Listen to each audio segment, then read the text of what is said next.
Hello students, today we will start our third unit of 7th standard, the importance of science.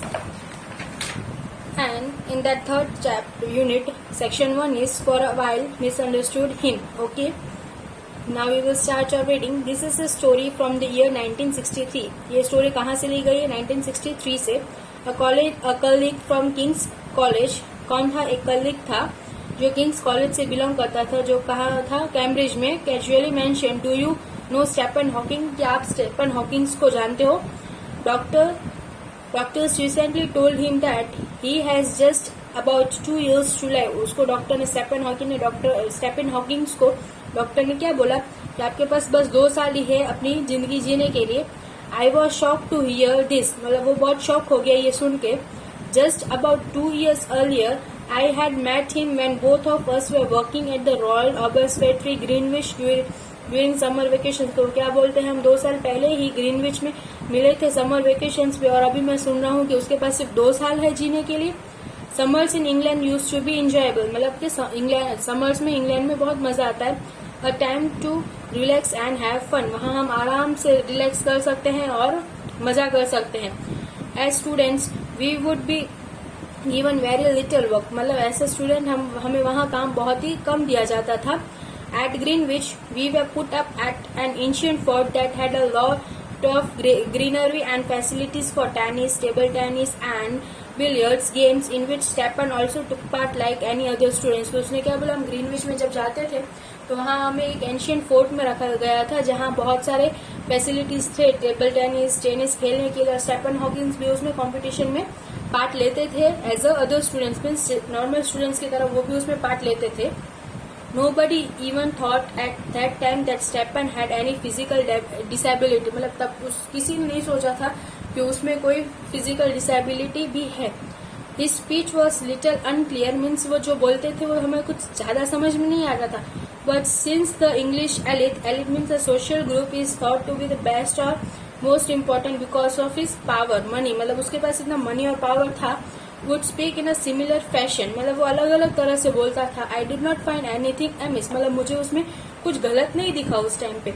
I would think he acquired his accent at a big public school. There used to be a misunderstanding among people that those who spoke with an accent considered themselves special. मतलब वो कैसे बोलता था, एक accent में बोलता था, means एक पर्टिकुलर प्रोनाउंसिएशन वर्ड्स के जो अलग होते हैं, और ऐसा लगता था कि वो जो ये लैंग्वेज में बोलते हैं ना, वो अपने आप को बहुत ही स्मार्ट और स्पेशल समझते हैं. I had a similar misunderstanding about Stephen. वो क्या बोलते थे, मेरे में थोड़ी मिसअंडरस्टैंडिंग थी स्टेफन को लेके.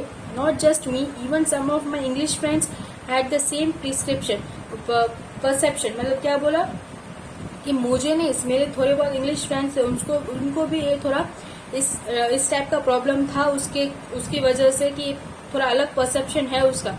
We told ourselves that this is how this Oxford, मतलब स्टूडेंट्स वेयर, मतलब हम अपने आप को ये बोलते थे कि शायद ये ऑक्सफोर्ड का स्टूडेंट है इसलिए ऐसा है, ऑक्सफोर्ड के स्टूडेंट ऐसे ही हुआ करते हैं.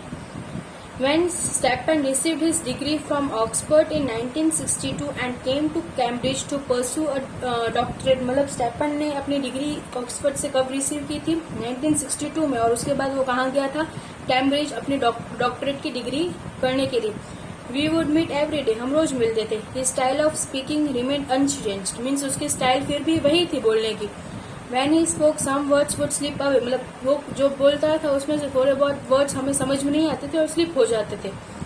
None of us knew that this was probably the first symptom of the disability that was slowly engulfing him. मतलब हमें ये नहीं पता था कि ये डिसेबिलिटी की स्टार्टिंग है उसकी, जो उसको बीच में अटकन ला रही है. This is why when I heard the news from my colleague, I was deeply shocked. इसलिए वो बोलता है कि जब मैंने ये न्यूज अपनी कलीग से सुनी तो मैं बहुत शॉक्ड हो गया कि उसमें ये फिजिकल डिसेबिलिटी थी और इसकी वजह से वो ऐसा बोलता था. Later, I got to know that he had amyotrophic lateral sclerosis, a neuromuscular wasting disease also known as Lou Gehrig disease. उसको ये नाम की एक डिजीज थी जो उसको पता नहीं थी. Over time, the disease reduced his bodily control to the flexing. फिर वो डिजीज ऐसी थी कि उसकी बॉडी में से उसका कंट्रोल हट जाता था. Of finger and voluntary eye movements, और वो ना ही अपने फिंगर और वॉलंटरी आई मूवमेंट्स भी नहीं कर पाता था। Rapid changes in physical conditions were visible after he joined Cambridge. He would at times stumble with walking, but Stephen completed the PhD thesis and started further research. He did not acquire much help from his guide. वो क्या बोलते, फिर भी उसने हार नहीं मानी और अपने आगे के फर्दर उसने PhD अपनी कंप्लीट की और उसने अपने आगे के रिसर्चेस भी चालू रखे और वो भी किसी के गाइड के बिना। Okay students, I will explain you this chapter till here. और till that you read this chapter, go through the chapter, and in next lecture I will explain you the further chapter.